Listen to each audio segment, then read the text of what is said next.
Hello everyone, welcome to my YouTube channel. मेरा नाम चिराग है और आज हम डिस्कस करने वाले हैं टाइम टेक्नोप्लास्ट लिमिटेड। ऑलमोस्ट एक साल पहले मैंने ये स्टॉक डिस्कस किया था और उस डिस्कशन के बाद ये स्टॉक ऑलमोस्ट 25% डाउन है। इस वीडियो में हम जानेंगे कि ऐसा इस स्टॉक ने और इस बिजनेस में क्या हुआ जो शेयर मार्केट ने इस स्टॉक की पिटाई की है।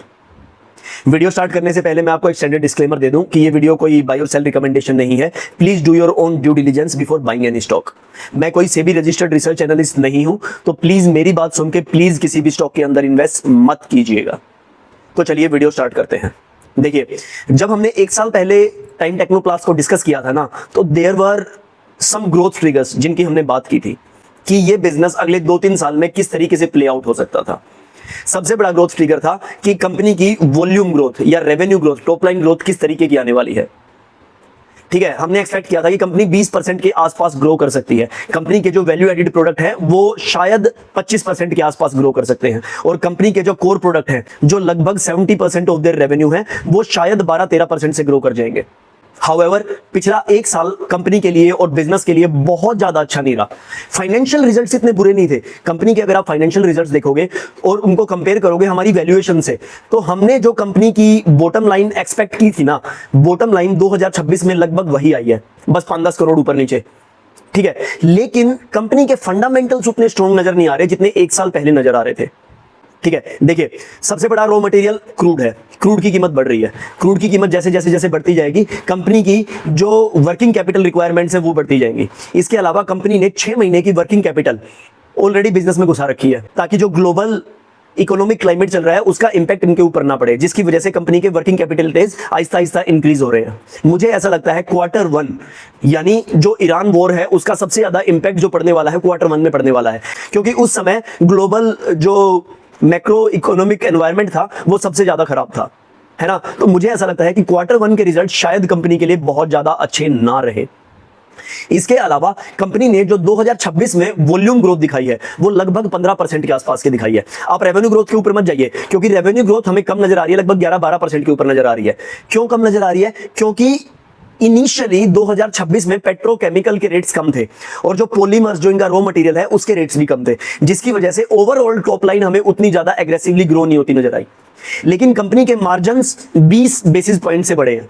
बहुत ज्यादा एग्रेसिव नहीं है, लेकिन बहुत ज्यादा एग्रेसिव की हम एक्सपेक्टेशन भी नहीं कर रहे थे। जितनी हम एक्सपेक्टेशन कर रहे थे लगभग उतनी ही ग्रोथ दिखा रही है कंपनी, है ना।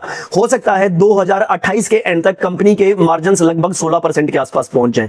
ठीक है, 15.5% के आसपास हो सकते हैं। यही हमारी जो वैल्यूएशन की शीट बनाई थी उसमें एजम्पशन थी। तो कंपनी ने उस एजम्पशन के हिसाब से ही काम किया है जो हमने एज्यूम किया था। हाउएवर, मैक्रो इकोनॉमिक एनवायरनमेंट को देखते हुए मुझे ऐसा लगता है कि अगले 1-2 साल कंपनी के लिए शायद बहुत अच्छे ना हो। इसके अलावा एक और बहुत बड़ी समस्या मुझे कंपनी में नजर आ रही है, वो है इनकी एलपीजी यूनिट। देखिए, वैल्यू एडिड प्रोडक्ट कंपनी को बहुत रैपिडली ग्रो करने थे, 25% के आसपास ग्रो करने थे।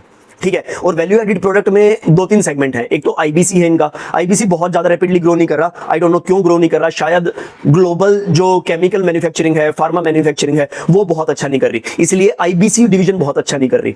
इसके अलावा जो सीएनजी वाली डिवीजन है वो बहुत अच्छा कर रही है, क्योंकि वहां पर ग्रोथ बहुत बढ़िया दिखाई दे रही है। इसके अलावा इनका नया कैपेक्स आना है, जिसकी वजह से शायद जो सीएनजी वाली सेगमेंट है ना, वो शायद 50% से भी ग्रो कर सकती है, क्योंकि इनकी कैपेसिटी ऑलमोस्ट डबल हो गई है, डबल से भी ज्यादा हो गई है ना। लेकिन सबसे बड़ी मुझे समस्या दिखाई दे रही है एलपीजी सिलेंडर वाले डिवीजन में। जो कंपोजिट सिलेंडर्स ये पीएसयूज को बेचना चाहते थे, इंडिया के अंदर ईरान वॉर के बाद जो गैस की खपत है वो कम हो गई, जिसकी वजह से जो पीएसयूज है ना, उनका फोकस सिलेंडर चेंज करने से हटकर क्लाइंट्स को, कस्टमर्स को, जो गरीब लोग हैं इंडिया में, उनको सस्ती एलपीजी पहुंचाना हो गया है।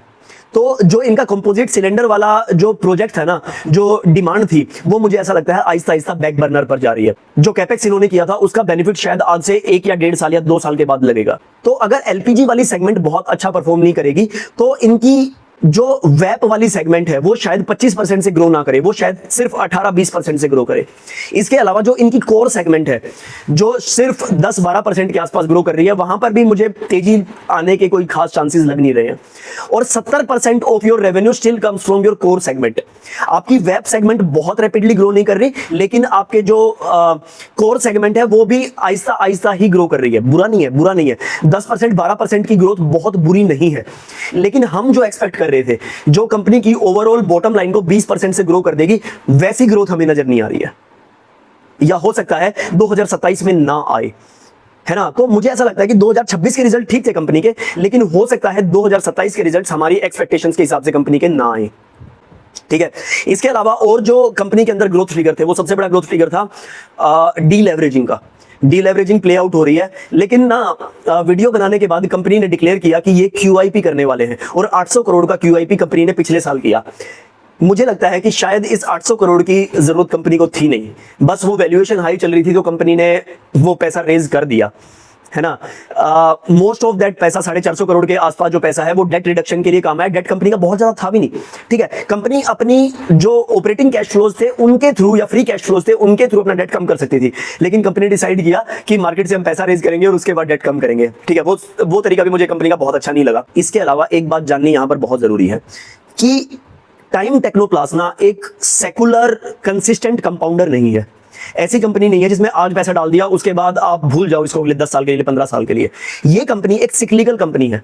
ये कंपनी अच्छा परफॉर्म करती है, फिर बुरा परफॉर्म करती है, फिर अच्छा परफॉर्म करती है, फिर बुरा परफॉर्म करती है, जिसकी वजह से मार्केट इस कंपनी को बहुत हाई वैल्यूएशन भी नहीं देती। आज के दिन में कंपनी 18x के मल्टीपल पर ट्रेड कर रही है, जो ओवरऑल बुरा नहीं लग रहा, कंसीडरिंग कंपनी 15, 16, 17% की तो ग्रोथ दिखा ही देगी। तो पैग रेशो 1x की आ गई, लेकिन फिर भी मार्केट ने इसको पास्ट में बहुत अच्छी वैल्यूएशन नहीं दी है। तो हमारे पास कोई ऐसा रीजन नहीं है बिलीव करने के लिए कि जैसे जैसे कंपनी का वेब बढ़ेगा वैसे वैसे मार्केट इस कंपनी को शायद 30 का, 35 का, 40 का पीई देने लग जाए। हो सकता है मार्केट इस कंपनी को आगे भी बहुत बढ़िया मल्टीपल ना दे। तो हमें इस कंपनी को प्ले करना है एज अ सिक्लिकल कंपनी। अब सवाल उठता है कि साइकिल में कंपनी कहां पर है, आज के दिन में हम कहां पर एग्जिस्ट करते हैं। एक साल पहले मैंने वीडियो बनाई थी, वो हम पीछे मुड़ के देखते हैं तो मुझे ऐसा लगता है कि शायद हम उस समय टॉप पर थे, ठीक है। तो that was a mistake from our side. हमको वहां पर उम्मीद कर रहे थे कि शायद ये एक सिक्लिकल बिजनेस से चेंज हो जाएगा एक सेकुलर बिजनेस में, लेकिन मार्केट में हमने यूजुअली देखा है कि थिंग्स बहुत जल्दी किसी बिजनेस के लिए चेंज नहीं होती, और शायद टाइम टेक्नोप्लास्ट के लिए भी चेंज नहीं हो रही। इसके अलावा प्रोमोटर सेल कर रहा है, लगभग 4% of their stake they have sold in this company. अभी भी सब्सटेंशियल स्टेक है कंपनी के अंदर प्रोमोटर का, 51% से they have come down to 46-47% के आसपास। लेकिन प्रमोटर जब सेल करता है, आखिरी बार जब प्रमोटर ने सेल किया था तो उस समय कंपनी लगभग 1.5-2 साल के लिए डाउन टर्न में थी। क्या वही रिपीट हो सकता है? तो ये बहुत बड़ा रिस्क मुझे नजर आ रहा है। तो अगर आप मेरी टोन देखेंगे तो वो उतनी बुलिश नहीं है आज के दिन में जितनी बुलिश शायद एक साल पहले थी, है ना।